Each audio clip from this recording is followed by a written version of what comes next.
Регистрирани неправилности во изборниот циклус во Штип и родовишкото село Бучим. Од МВР информираат дека на гласачко место во Штип гласач си го сликал ливчето, а во Бучим едно лице, откако гласал, своето ливче го покажал на наблюдувачот. Други инциденти или нерегуларности засега нема.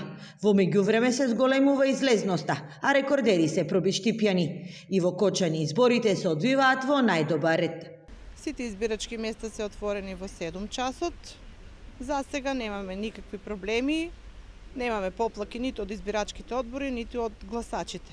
Да се излезе на гласање е демократско право кое секој граѓанин треба да го искористи.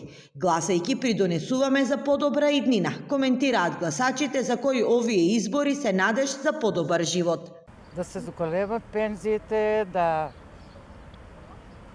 децата да ги задржат тука, младите да не си одат по туѓите земји, да не седат тука. Стандардот да се покаче, цените да не бидат толку високи, да се намалат.